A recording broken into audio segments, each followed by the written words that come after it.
I'm a straight rider, you don't wanna fuck with me.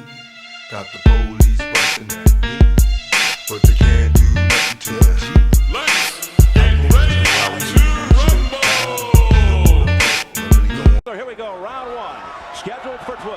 And Tyson comes right into Bruce Seldon. Bruce has used that jab, but already got hit with a hook. He's standing way outside. Look how he stands straight up there. Now that's not. Oh, down goes Bruce Seldon. Come on. That was a punch high on the head. It was a punch high in the head, Freddie. You're exactly right. Hand, and it was stunned him. With about a minute 40 remaining in round one, Seldon goes down for the first time. He had a nice long rest there, but he has felt. Back comes Seldon. And Tyson with a left hook, and Seldon is down on his stomach. Steve, there are two unalterable truths in boxing. If you have a great chin, you don't have a great chin, you can't get one. You can't buy one or learn one. Oh, forget it. Punch, He's wobbly. You can always punch, and that's it. It's over in the first round. 1 minute and 9 seconds were left, and he was not going to weather the storm. If he came out, he'd have been flattened. I mean, flattened. He had nothing left, no reflexes. Fight stopped. He stopped himself, really. I think his indication to the referee was no more. 1 minute 49 seconds of round number one.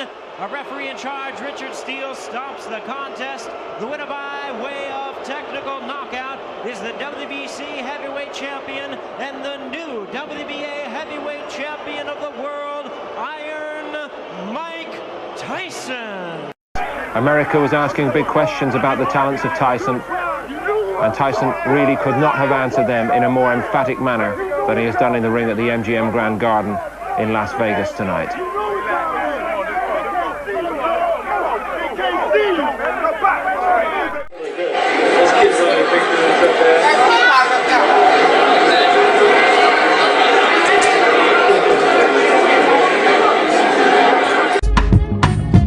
Gunshots clear the block, the fun stops. Niggas was calling cops, people shot, nobody stopped. I wonder when the world stopped. Cameron last night, 2 kids shot while the whole block staring. I will never understand this society. But they try to murder me, then they lie to me. Product of a Don Pre, all my homies try weed. Now the little baby's crazy, raised on fantasy. Tell me when my enemies flee when they see me. Believe me.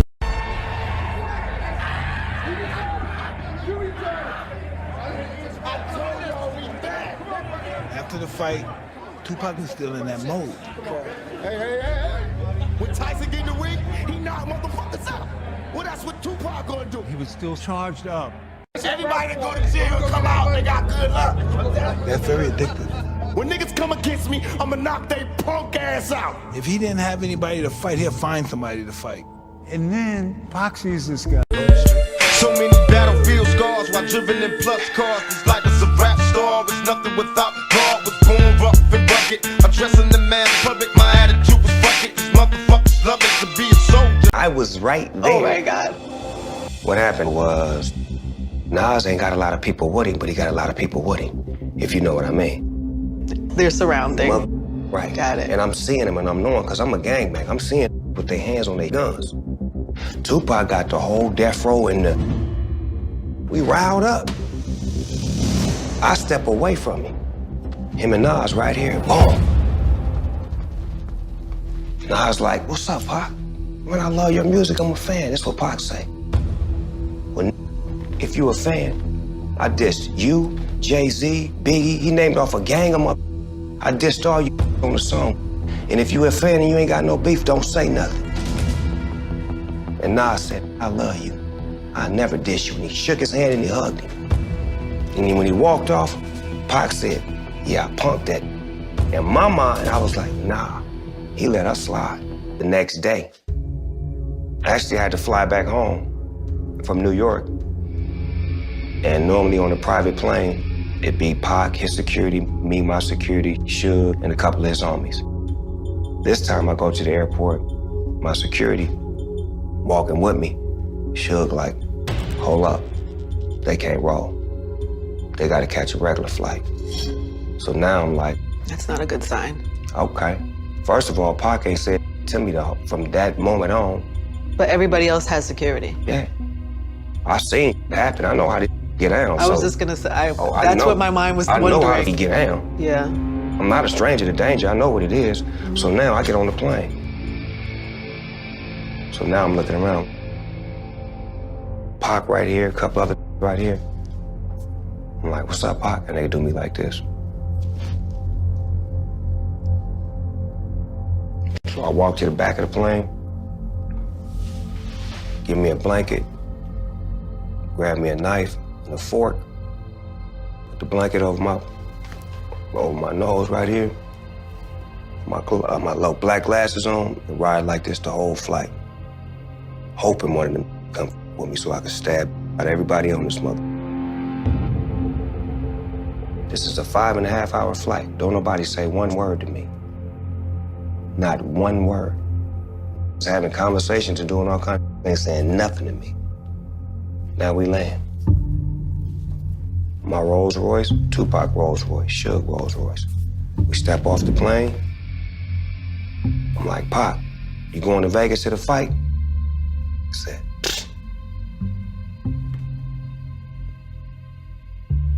that's the last time I seen my live.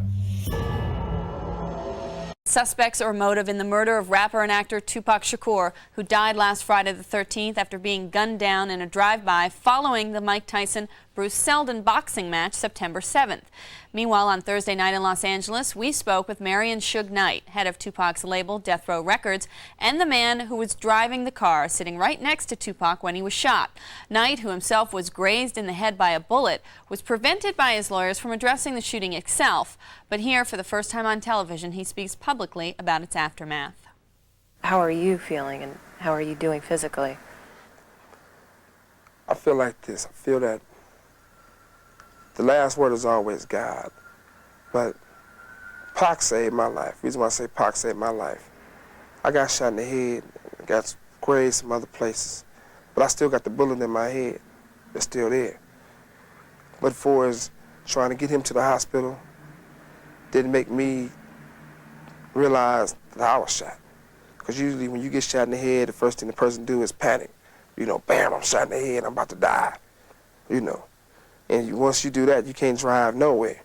My whole thing was, Pac, he was shot. I'm like, you shot? I'm gonna get you to the hospital. I'm driving, telling him I'm gonna get to the hospital, kick back. Pac looked at me and said, you know what? You need the doctor more than me. You the one shot in your head. And we laughed the whole time going to find out which to the hospital. That's the conversation we had. It wasn't, Pac was a man the whole time. It wasn't that he was like, oh, I'm shot. He cracking jokes. He like, yeah, they shot me. He said, but you shot in your head. Look at your head bleed. Look how much it's bleed. That was Pac. And I'm like, man, shut up, I'm gonna get you to the doctor. So he was conscious on the way to the hospital? He was conscious on the way to the hospital. He was conscious in the ambulance. He was conscious after they did the surgery. What was the last thing that he said to you? That he loved me. We was in, we was going in, we was on the thing and was getting there. I like, Pac, we the last one left. When we talk, this is how we talking. He said, homie, I'm straight. I love you, homie. I'm gonna be straight. I love you too. Woo, woo. That's what it was. There was a report earlier this week in the New York Post that 2Pac was looking to leave Death Row Records. Mm-hmm. Is that true? You should answer that. You don't take a person like 2Pac who, if you listen to every song on All Eyes on Me, every song on Machiavelli, every time he do an interview, what's the first thing he say? Death Row. 2Pac loved Death Row. 2Pac loved me, I loved him. I mean, 2Pac took Death Row to the next level. I mean, we worked hard and we laid the foundation down, and Snoop took the baton, and he ran with it, and he did a great job with it. When 2Pac got the baton, not only did he win the race, he finished so fast that he was able to sit back and drink some Thug Passion and come up with another plan. I mean, if you'd asked 2Pac that question, that was he planning on leaving Death Row, he definitely would have cussed you out.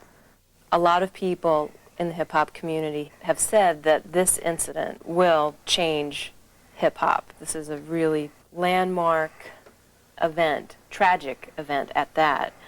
and that the music will probably never be the same. Do you see the direction of Death Row changing? Is there going to be a different type of music put out? Not at all. We're going to do the same thing we've been doing and sell records. Like I said before, my main goal is fulfill Tupac's dreams. And Tupac would definitely never want the music to change or the style. So we're going to keep it the way he would like it. Anderson in civil court. They claim there is evidence he was in the white Cadillac that night in Las Vegas, that he got out and fired the shots.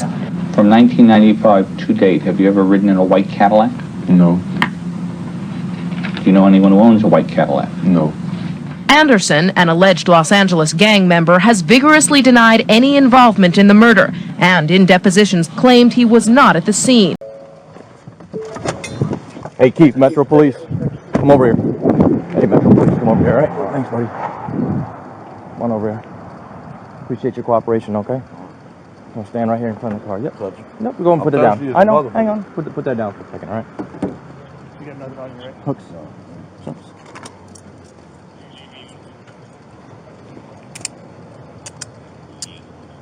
You have anything on you, sir? No. Thirsty as a motherfucker. Thirsty? Okay, yeah, we'll get you a drink. Hang on, all right? Just want to make sure you got no weapons on you or anything, okay? I'll separate the two, sir. Thank you.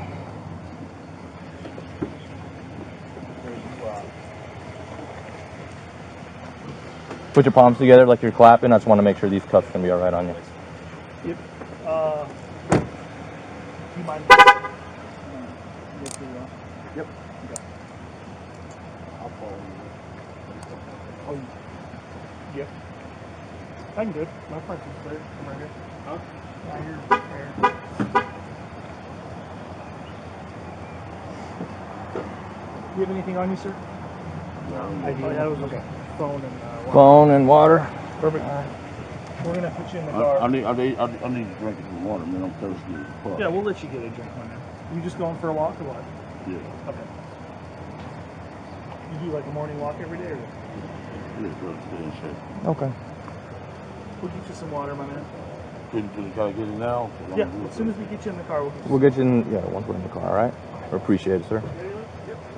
All right, let's walk over here, sir, okay? Don't worry, your water's gonna come.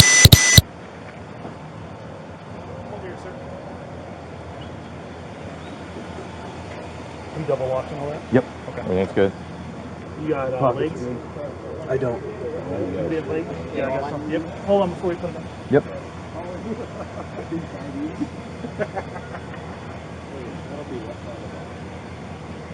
We got to put some leg shackles on you. It's just part of our policy. Are you wearing double pants, sir? You wearing double pants or these are boxers? All right, I'm gonna pull these all the way up.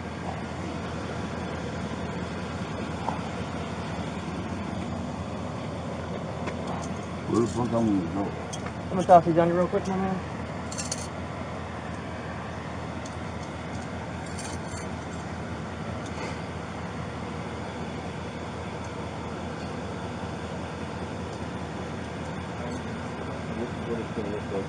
Cool.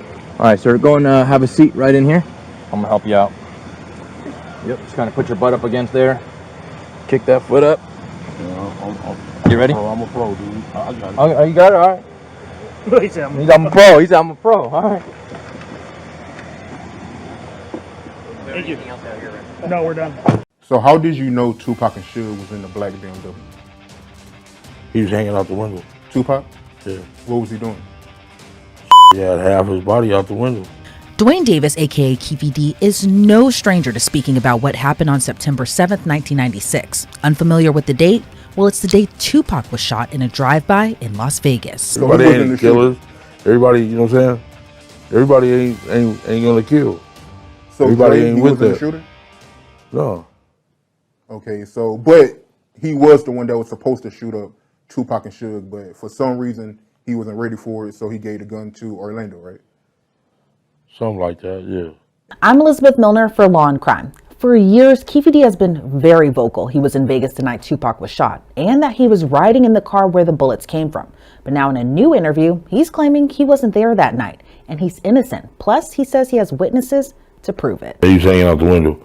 Then we just came up on the gutter lane. They was like 13 cars. All of them was black too. I guess Suge had a thing for black cars that night. So we went over to try them. And we seen them. And out there she wrote. And I read in the book you said that it looked like you guys rolled up and Pac reached. Looked like he was reaching, yeah. It looked like he was ready to bust our ass. And she like, we was the first one. Shit. Yeah. Luckiest one, I guess. Hit that corner. Gave a little chase. Boom, boom, boom. Got the busing. We bust back. And jumped up out that motherfucker Cadillac. Put the gun on the tire. Got the on. And Orlando is the shooter. He's the known shooter. I mean, everybody know Orlando Anderson was a shooter. So Dre got cold feet. He didn't want to do it. He gave the gun to Orlando, and Orlando shot 2Pac and Suge. Yeah, he did his thing, yeah. But now in a new interview with ABC News, he's claiming he's innocent. I'm innocent. I ain't killed nobody, never did ever kill nobody. And that part might be true. He's not accused of pulling the trigger. Instead, prosecutors allege he just orchestrated the whole thing. In some aspects, we may never know what truly happened, and here's why. Keefie D is the only one still alive that was allegedly in that car. Authorities have long believed it was Keefie D's nephew Orlando who pulled the trigger to get revenge from being jumped by Tupac, Suge Knight, and their crew after the Mike Tyson fight, which was the reason they were all in Vegas that night in the first place. And on this incident, you will see 2Pac Shakur, who's wearing a shiny satiny shirt, along with Marion Suge Knight, who's a large man in a brown suit, punching and kicking Orlando Anderson. Following this incident, you'll see hotel security intervene, and then they will leave the area of the fight. It took years for investigators to piece it all together, mainly because of the street code. You know, no snitching, and no one talked for years. Well, until 2008, when Keefie D signed a deal with prosecutors and investigators to pretty much talk about everything he knew about the murder. But here's the thing. The exchange was that those statements couldn't be used against him in court. So you can imagine why Keefie D doesn't think he should be in jail right now. But he is and has been since September of 2023. In his interview with ABC News, he said just that, saying, "I'm not supposed to be in jail. A deal is a deal." Keefie D claims he confessed to his alleged role to keep people who were caught up in a drug case out of prison, and says he just told police what they wanted to hear, so they let him go. He said, "That's the only way you're walking free. It would have been selfish to let everyone go down because of me." At the time, Keefie D was facing life in prison on drug charges, so he spilled his guts in exchange for a deal. Ironically, now he's facing life in prison again if he's convicted. Detectives essentially built their case around Keefie D's account of what happened. Plus, he's talked a lot in police interviews, public appearances, not to mention a self-published memoir, Compton Street Legend. But now Keefie D claims he didn't write that memoir or even read it. Kind of shocking, given the back of the book says the last living eyewitness to Tupac's murder is telling his story. Keefie D claims his co-author took artistic liberties with the writing, telling ABC News, "I just gave him details of my life, and he went and did his little investigation and wrote the book on his own." He essentially claims he fabricated what happened for money when he told his story. Keefie D's trial was actually set to begin this month, until a few weeks ago when his lawyer filed a motion to delay his case. They claim they have witnesses who can testify Keefie D wasn't in Vegas the night of the shooting, despite claiming for years he was. Keefie D claims he was in LA when the shooting happened, and he has about 20 to 30 people who will testify to confirm that. But he didn't name any names. The now 61-year-old claims prosecutors essentially have nothing on him. In his interview, he said, "I did not do it. They have nothing. And they knew they don't have nothing. They can't even place me out here. They don't have no gun, no car, no Keefie D, no nothing." But Keefie D is pointing the finger at someone else with no evidence. Keefie D claims Reggie Wright Jr., a man who used to be a Compton police officer and ran security for Suge Knight's death row, was responsible for Tupac's death. Again, saying this with no evidence. Reggie Wright Jr. reportedly testified before the grand jury that indicted Keefie D. But now Keefie D claims the prosecution's lead witness should be the lead suspect. Reggie Wright Jr. has denied that accusation. He previously told ABC News, "I was in charge of possibly protecting this young man. It's heartbreaking to keep dragging in my name.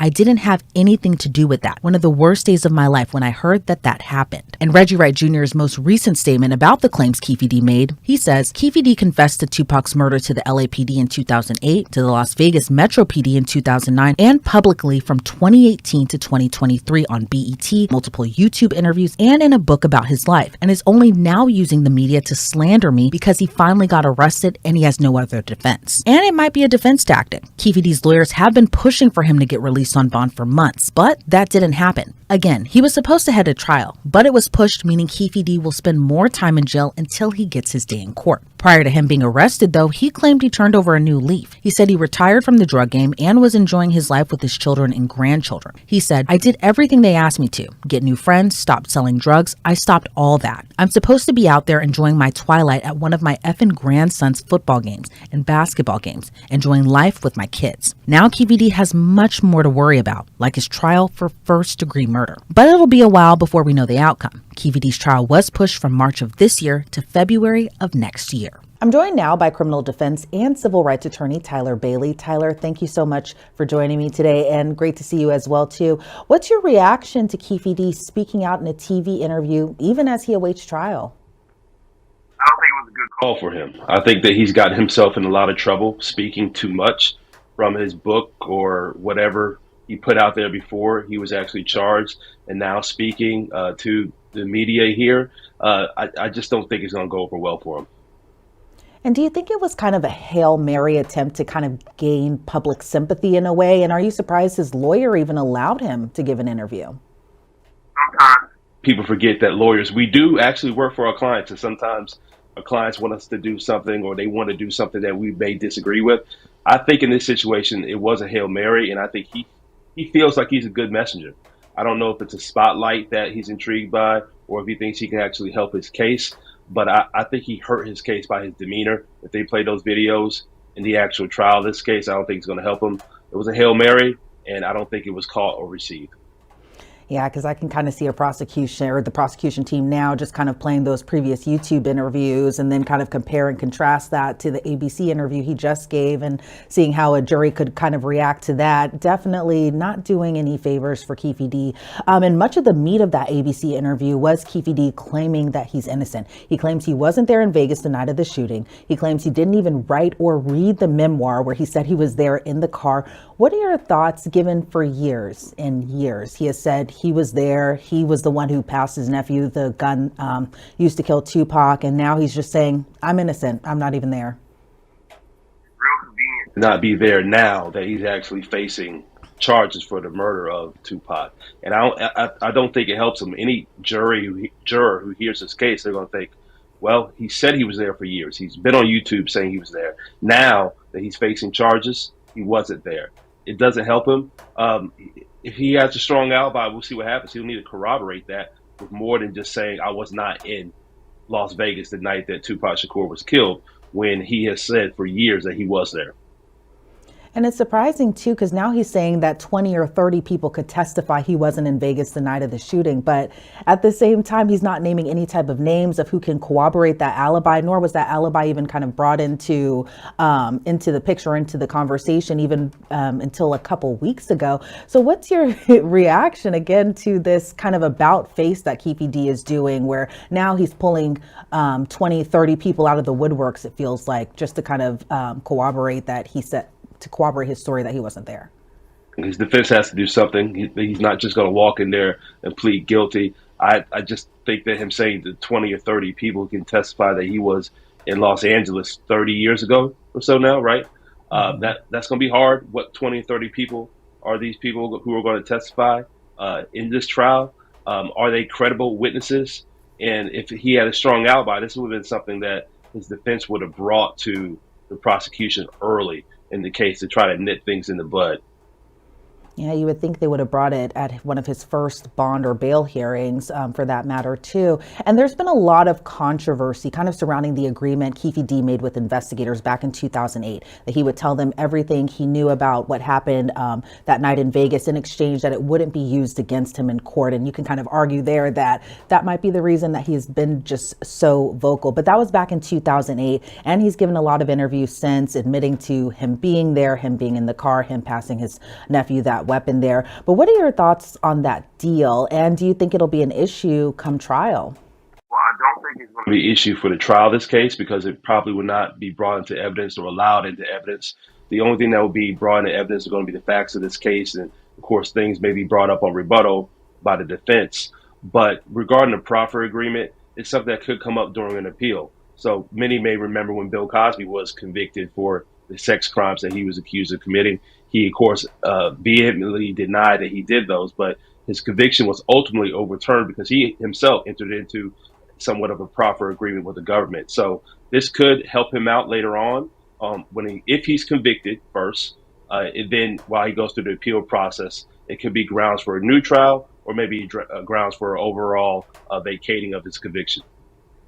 Yeah, it'd be interesting if it even gets to that point. That would be a stunning development there. What do you think, as we're still awaiting for trial, but what do you think that the trial could look like? Do you think that prosecutors have enough to make their case, given that the murder was almost 30 years ago now? It's going to be a difficult case for the prosecution because in cases like this, you're going to have people who don't remember things. You may have witnesses who also have criminal charges themselves. So it's really going to be who can present the cleanest case for the jurors to believe.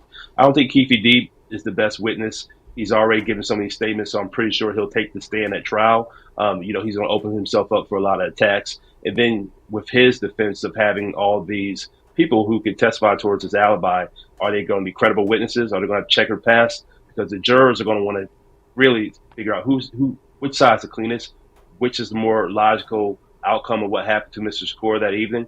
And I can see them voting pretty easily for the prosecution here just by the length of time and all the statements by Keefie D and now his convenient amnesia so late in the game.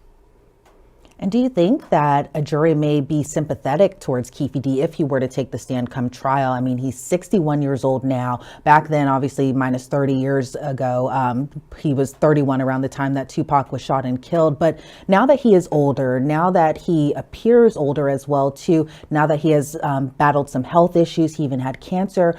What do you think a jury do you think a jury will see this old Southside Crips Compton gang member if he were to take the stand?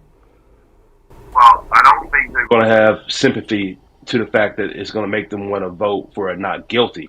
Now, will the judge possibly have some mercy or sympathy when it comes down to any associated sentencing? Possibly. But, he's lived a life where he's gone on the record talking about this for years. And now he's going to show up before jurors saying he has an alibi, he didn't do it, and he's an old, retired gangster or man, and I don't think that's gonna fly well. I've seen young people get convicted. I've seen old people get convicted. At the end of the day, they're gonna listen to the facts and they're gonna be instructed on the law, and they're gonna have to make a decision, regardless if he's 85 years old or he's 25 years old. And I can't help but also think, the victim here too, that being Tupac as well. And I know a lot of people clearly want justice for him throughout this ordeal as well too. As a criminal defense attorney, what are your thoughts about the defense's arguments now that they're kind of seemingly pointing the finger at somebody else being responsible for the murder? They claim that the former head of security for death row was behind it. They claim this with essentially no evidence, but that Reggie Wright Jr., the former head of security, denies that though. But what are your thoughts on that kind of claim from the defense where they're essentially feels like bringing it out of the woodworks again, but they have no evidence to kind of corroborate that, but they're pointing the finger and having Reggie Wright now come out and say, I didn't do this, I'm innocent. Well, the defense has to make a mess here. And with this trial, I said earlier, is who could present the cleaner case. A lot of times when you have a messy case, the jurors will vote not guilty. You have, like I said earlier, there's going to people with checkered past a long time since this murder happened. People may have different criminal records or be associated with different people. And as a defense lawyer, you want a messy case. You just want the jurors to have enough. If you don't have a clean case, right? If you don't have a clean alibi, somebody else did it, at least you got to do is kick up as much dust. And maybe the jurors going to say, I don't think they can prove beyond a reasonable doubt because this person may have did it. Maybe this alibi does pan out. Those are the things that the defense is going to want to try to put before the jury. All right, Tyler Bailey, I appreciate your insight into this case. Before we sign you off, though, do you think that this will be the last that we're hearing of Keefie D giving interviews? And if so, hopefully he'll give one to us as well, too. But do you think this is the last TV interview that he'll give while he awaits trial? I don't. I think that this looks like a situation where the lawyer may have lost control of his client, and his client thinks he can go on the record and he can present his case the best before camera. So don't be surprised if you see him on Law and Crime next. Yes, and that is an open call. So Keefie D, if you are watching this, we'd love to have you on. We'd love to interview you, get your side of the story. But to you, Tyler Bailey, I want to thank you so much for being here today. I really appreciate your insight into this. And again, Keefie D claims he's innocent and pleaded not guilty to his charges related to the murder of Tupac. The 61-year-old was also recently indicted on another charge of battery by a prisoner after getting into a fight with another inmate at the Clark County Detention Center. He pleaded not guilty to that charge as well. Reporting for Law and Crime, I'm Elizabeth Milner. The man charged in Tupac Shakur's murder is speaking out from behind bars for the first time. Dwayne Keefie D. Davis insists he was 300 miles away when the rapper was shot. Now he's pointing the finger at someone else. Chief Investigative Correspondent Aaron Katursky has this ABC News exclusive. The death of rap legend Tupac Shakur nearly 30 years ago became one of the nation's most notorious unsolved murders. Hey, Keith, Metro Police, come over here. Then in 2023, a breakthrough when prosecutors charged this man with ordering the hit, the only person arrested for Shakur's murder, who now tells ABC News authorities have the wrong man. I'm innocent. I ain't killed nobody, never did ever kill nobody. They don't have no evidence against me. Came and put me in Las Vegas. 61-year-old Dwayne Keefie D. Davis says the night of the murder, September 7, 1996, he was in Los Angeles, 300 miles from the Las Vegas intersection where Tupac Shakur was gunned down. Prove that I orchestrated this. You know what I'm saying? Your key witness orchestrated this. They top witness is the lead suspect. The defense pointing to someone else, Reggie Wright Jr., a former cop and security guard for record mogul Suge Knight, who was driving the car Tupac was in the night he was shot. Wright has denied any involvement and has said, "It bothers me because I was in charge of possibly protecting this young man." And prosecutors say Davis incriminated himself in his 2019 memoir, Compton Street Legend, and in this on-camera interview. You said the shots came from the back. Who shot Tupac? To keep for the code of the streets. It just came from the backseat for him. Davis now says his previous admissions connected with the shooting were made under duress and for money, claiming he did not write his own memoir and was fed information by police. I shouldn't have said nothing. You know what I'm saying? I shouldn't have said nothing. And I'm innocent, man. Prosecutors declined to respond directly to Davis's new claims. They say their case is strong and they expect a conviction.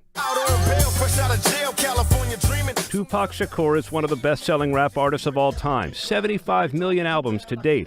Most of those sales posthumously, thanks in part to hits like California Love.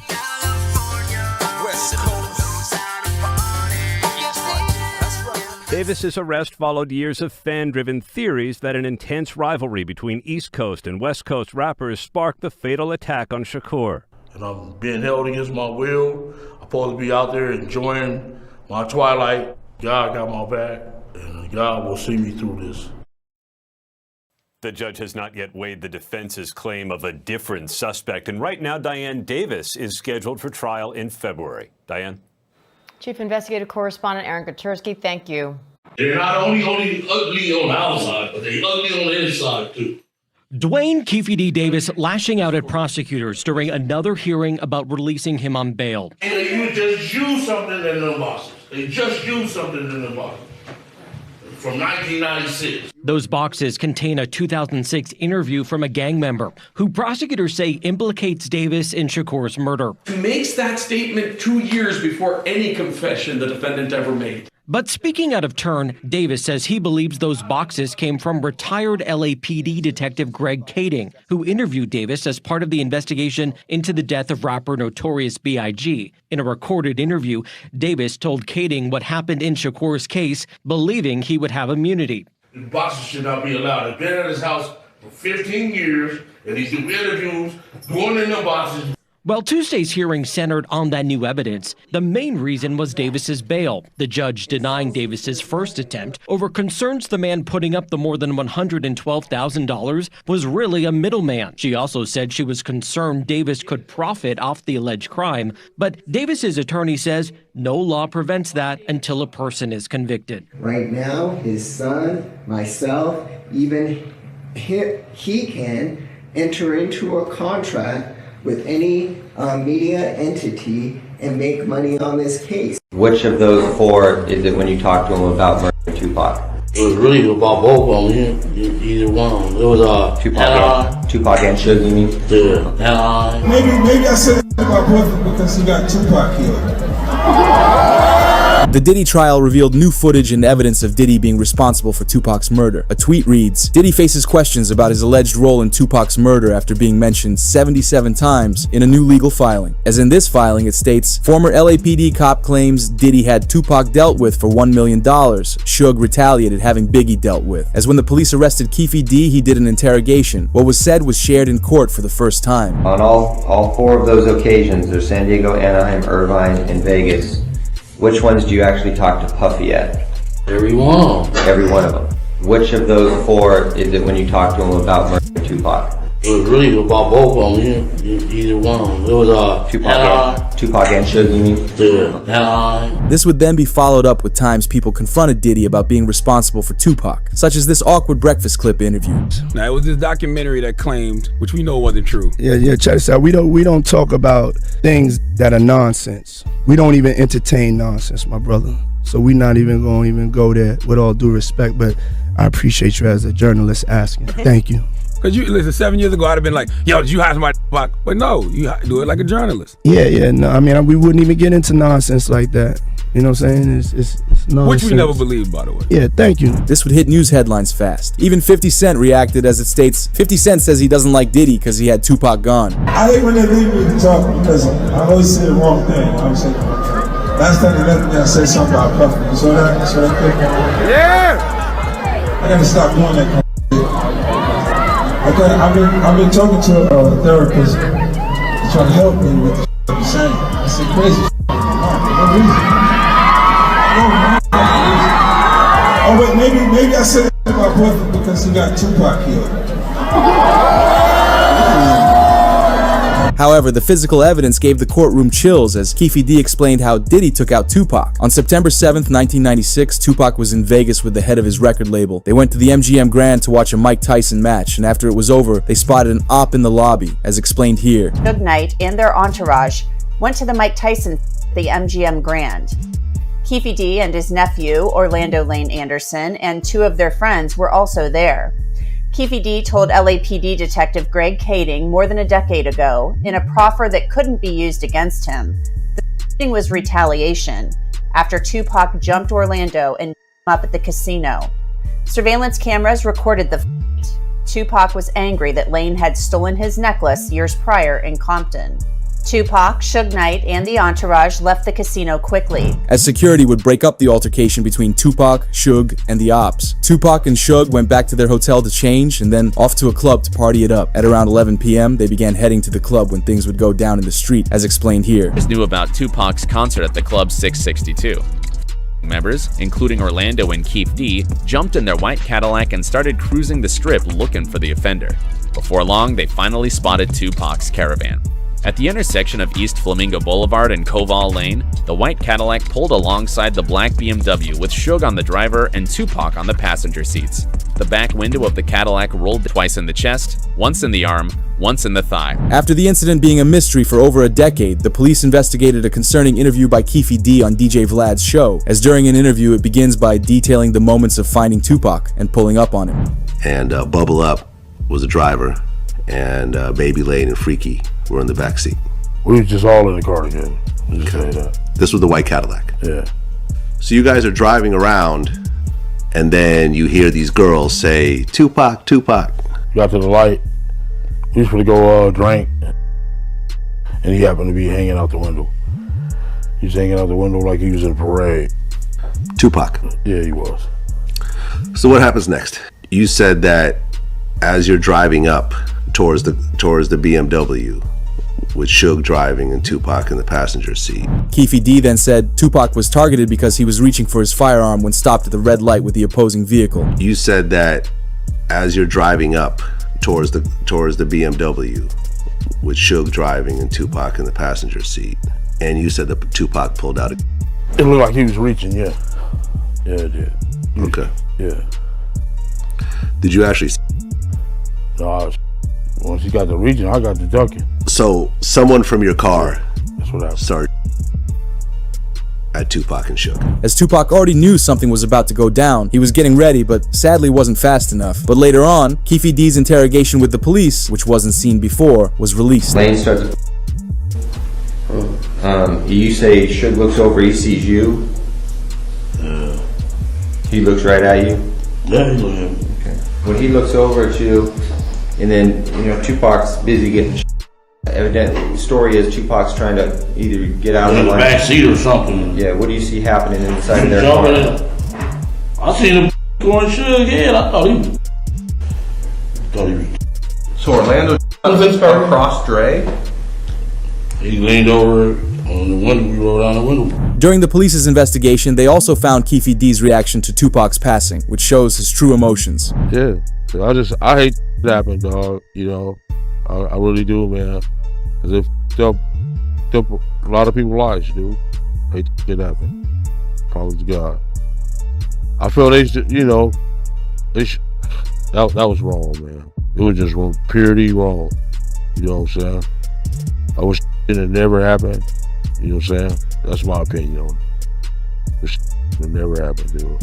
But this is where it gets crazier, as many believe Diddy didn't act alone. In case you missed it, the news wrote, new updates are happening in Tupac Shakur's murder case. Rappers in the industry from Snoop Dogg, Suge, and Diddy are about to be arrested and questioned, as fans believe Snoop is responsible for Tupac's death after new evidence was found. It begins with this interview, making the feds wonder Snoop's involvement. You were with Tupac, though, in regards to Tupac.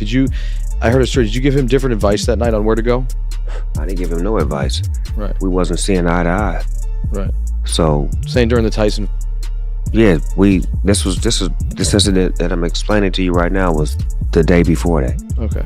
So when they got to Vegas, they went their way, I went back. When we got to LA, they went to Vegas and I went home.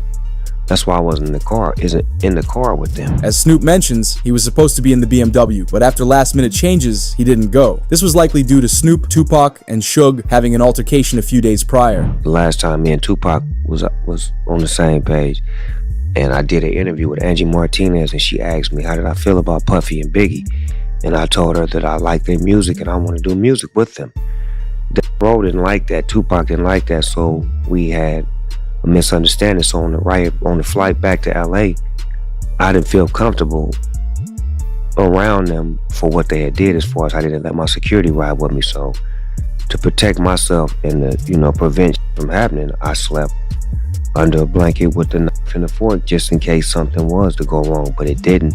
With this all happening within 72 hours of Tupac's murder, the police are suspicious. 2 decades ago, Snoop Dogg was heavily tapped into the streets. Many speculate Snoop could have received a tip that Tupac was going to be targeted on that night, so he avoided going in the car. The feds then found another interview where Snoop claims 2 days before Tupac died, he felt Tupac hated him. I say a week before he died, we was best of friends.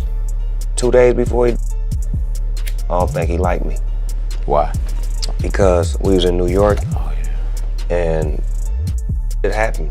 New York, they shot at me and did all kind of shit to me, like just the worst you could think of. And I forgave him. And when did an interview and was asked, how do I feel about Puffy and Biggie? And I was like, I like it. I want to do some music with them. And that just rubbed Cuz the wrong way, like trying to me out at you, and you talking about you want to do a song with him. I wasn't thinking about his emotions. I was thinking about the way I felt at the time. I wasn't into no controversy. I liked his music. They was our friends. We was all friends at one point. There's video footage of all of us hanging out. With the internet going into a frenzy, millions of fans would begin investigating it. A viral thread then revealed Snoop Dogg got word of Tupac being a Fed. An interview from an officer revealed Tupac was an industry plant with a job of stopping the beef between the red and blue street teams. Well, it turns out when I talked to Tupac's longtime mentor, political mentor, former Black Panther Chokwe Lumumba, who was his first business manager, he's told me, I basically asked, well, was Tupac only pretending to be in order to appeal to gangs and politicize them? And he said yes. And that was part of his thug life agenda that he came up with his imprisoned stepfather, Mutulu Shakur. And so Tupac was just using that in order to get the and the leaders to call peace truces, first in Los Angeles, then throughout California, and then throughout the country. And that was why he was pretending to be this gangster type. And really, he was just an intellectual prodigy. With the plan not working, he suddenly passed, but it makes sense as why Snoop Dogg didn't want to be near him in Las Vegas on that night. But this thread also broke down every single piece of evidence that relates to Tupac still being alive. I couldn't even believe it when watching this 2010 interview with a rapper named Tretch. In 2010, Tretch was interviewed on the topic of Tupac before a show. Tretch and Tupac were close homies back in the day, even working on a couple of albums together. But here's where things get very interesting. After Tretch's interview, the cameraman forgot to stop recording and put his camera on the floor. In the footage, you can hear the interviewer asking Tretch about Tupac, to which Tretch responds, "Last time I saw him, he was in Cuba." So if you ain't ready for it, get on the sidewalk. One last question. Is Pac still alive? Nobody knows. Y'all good? Yeah, we good. We good. Thanks a lot, man. We good. Last time I saw him, he was in Tretch. Then just 3 weeks later, a video released from a news website showed a video of Tupac supposedly chilling in a parking lot in Cuba. Look, zoom in. That's Pac, man. He with the outlaws. And Reg from Holla Back is trying to be friendly and get autographs.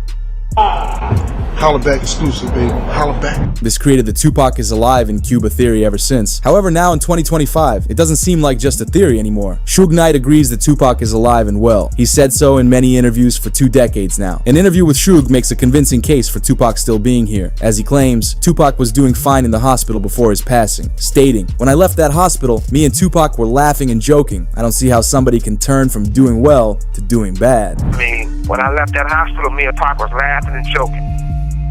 So I don't see how somebody can turn from doing well to doing bad. So you seriously think that he might still be alive? I'm gonna tell you this, Pac, you never know. But what's weird about this is that Tupac was supposedly in a coma. So how in the world could he and Suge be laughing if Tupac was unconscious? That doesn't seem to add up. Even in a 2008 interview, Suge said that Tupac was alive and well. So he was conscious on the way to the hospital? He was conscious on the way to the hospital. He was conscious in the ambulance. He was conscious after they did the surgery. What was the last thing that he said to you? They left. Only 2 weeks after Suge leaked this information in that interview, he almost lost his life at a nightclub when a man used a firearm in his direction 6 times. However, Knight was hesitant to tell the police anything, as he immediately knew it was likely from talking about Tupac in a public interview. Suge's son, Suge Knight Jr., would make the same mistake. In 2018, Suge Knight's son took it to Instagram to state that Tupac was still alive and living in Malaysia. After Suge Jr. posted this, he posted another photo to Instagram showing a text conversation where someone said, "You said too much, time for you to go." We would then see Suge Knight's son post a list of photos of Tupac alongside modern-day celebs like 50 Cent and Beyonce. He made it seem like someone was after Suge Jr. for leaking all this info. On the pic with Tupac and Beyonce, he captioned it, "He never left us. They'll be after me soon." While some believe this was all a publicity stunt for Knight's son to gain clout, others believe that it was all factual, and that Suge Jr. would be the one to know more about this case than anyone else in the world, considering his father was right there on the scene. How do you say that you can buy Death Row? I was working for Def Jam. President. Creative executive consultant. So Took Jay-Z job. Let's make some noise for that. Go ahead, let's go. So doing my little work over there, and I really wanted Death Row first, but they, E1 shitted on me. They tried to treat me like a hoe. Wanted me to come work for them. We talking about E1. We talking about E1, the record label. What's the nigga name? Alan Grumbler. Alan Grumbler. Yeah, that bitch ass nigga. Yeah. So they had the label. I've got nothing to do with that. Yeah, you do. It's your show.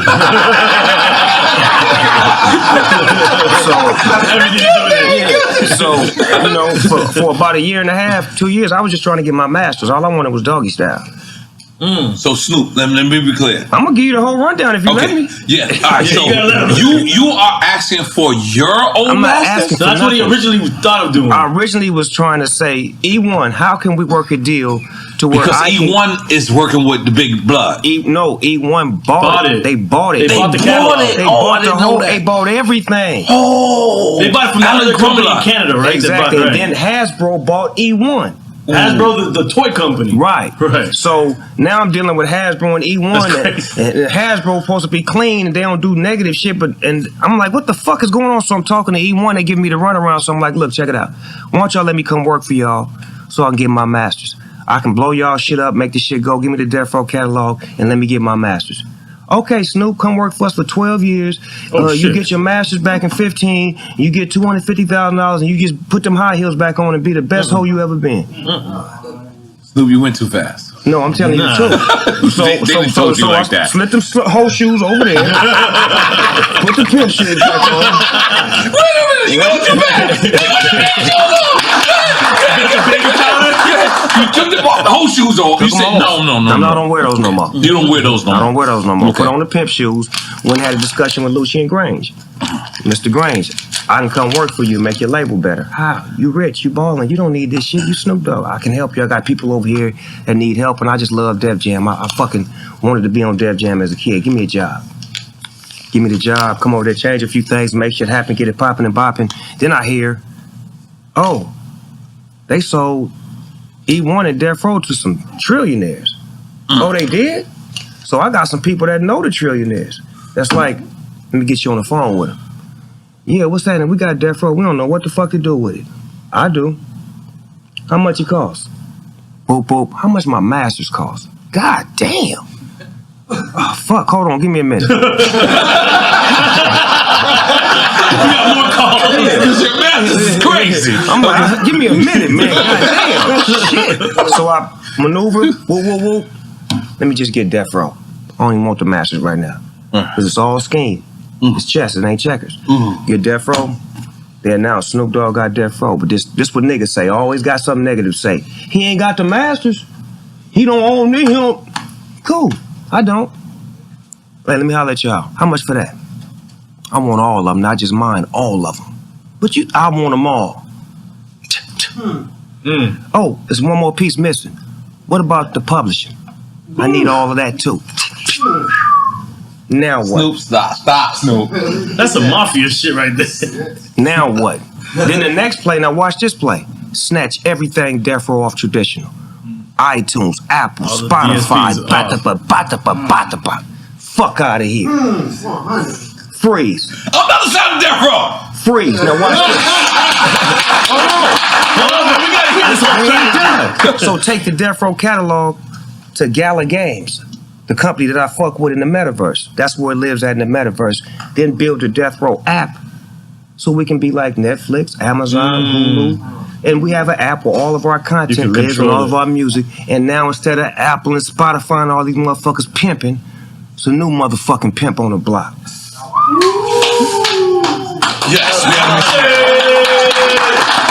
From hustling and prayers to begging motherfuckers to pay us. I got no time for these bitches, cause these hoes try to play us. I'm on a meal, ticket mission, want a meal. So I'm wishing competition got me blitzed on that bullshit they stressing.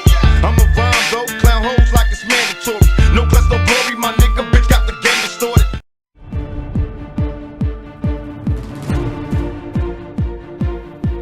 Hi, I'm Eva Pilgrim. Thanks for streaming with us. Incredibly graphic testimony today in the Sean Diddy Combs trial. And we have to warn you, some of what you hear may be disturbing. The third alleged victim, who goes by the pseudonym Jane, was back on the witness stand for her first full day of testimony. The prosecutor played an audio recording for the jury of a hotel night with a male prostitute Jane identified as Dawn. On the recording, Jane and Dawn are looking for a condom, but Combs didn't allow it and can be heard saying, quote, "You're taking that expletive." Now, Jane testified, quote, "I just didn't want to disappoint my lover. He would be unhappy and wouldn't be satisfied with me." Jane went on to tearfully tell the jury about her birthday in 2023 when she said she was made to have sex with 3 different men in addition to Combs. The prosecutor asked, "Why?" Jane responded, "I don't know. It had become so routine," and added that she turned robotic. Jane told the jury that after a while, Combs didn't have to directly ask her for these hotel nights. She testified, "I knew it was to be expected.